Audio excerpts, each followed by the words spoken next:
tourist residents pull their jackets a little tighter.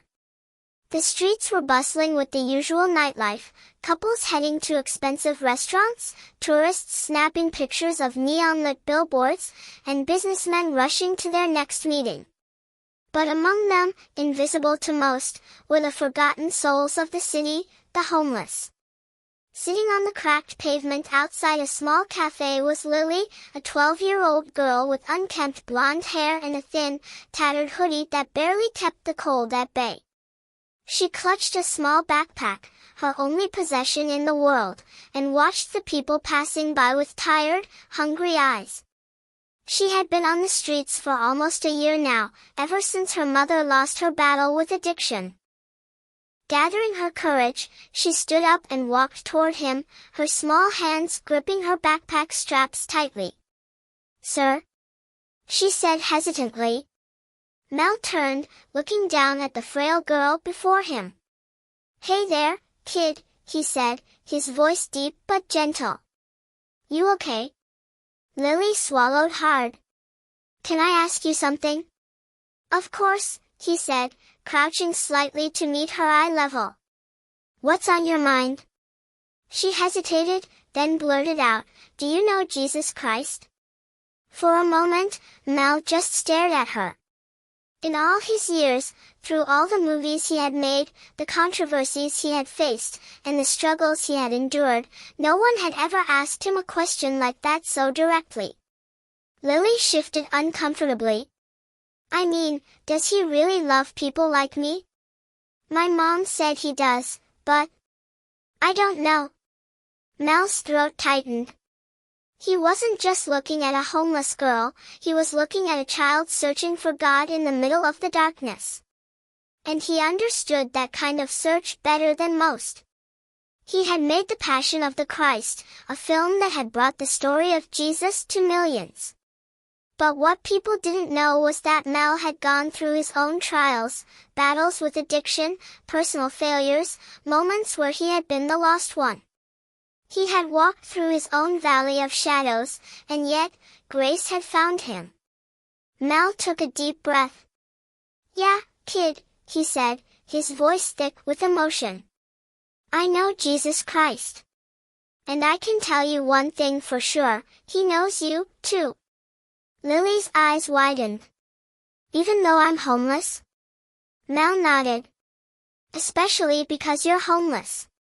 He sat down on the curb beside her, ignoring the confused glances from people passing by. Jesus wasn't born in a palace. He wasn't rich.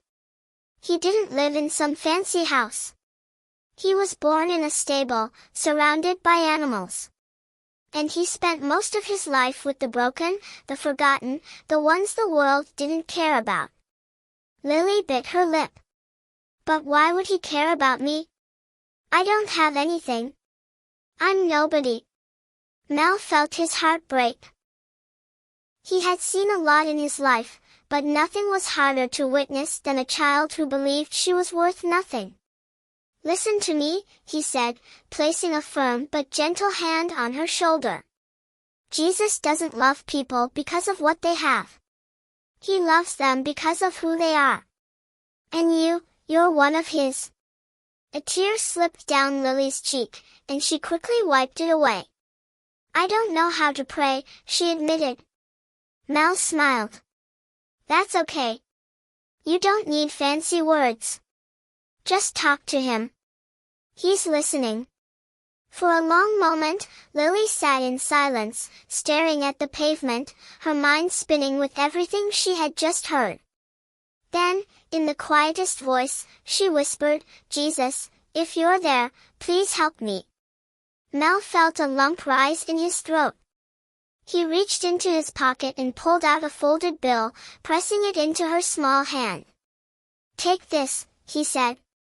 "Get yourself something warm to eat. And if you ever need help, go to St. Andrew's shelter down the street. Tell them Mel sent you. They'll take care of you." Lily looked down at the bill, $100. Her eyes widened in shock. "But, this is too much." Mel chuckled softly. "Nah. You're worth more than that, kid. As he stood up, Lily looked at him one last time. Thank you, she whispered. Mel nodded. God's got you, Lily. Don't forget that.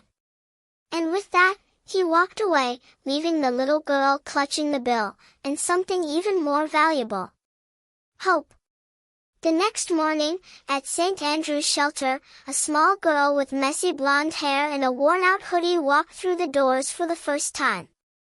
She would later tell the workers that a man named Mel had told her Jesus was looking out for her. It wasn't until one of the volunteers saw a news article about Mel Gibson later that week that they realized exactly who had spoken to the girl that night. But to Lily, it didn't matter if he was a famous actor or just a kind stranger.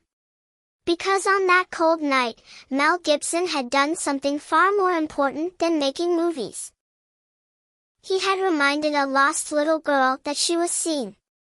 She was loved. And she was never alone. The shelter's story about Lily and Mel Gibson made its way to the internet, quickly going viral. Social media exploded with praise for Mel's quiet act of kindness.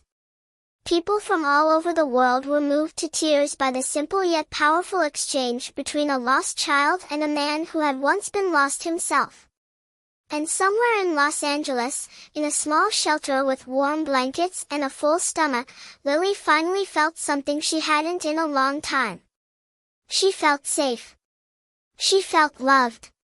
She felt like maybe, just maybe, Jesus really had been listening all along.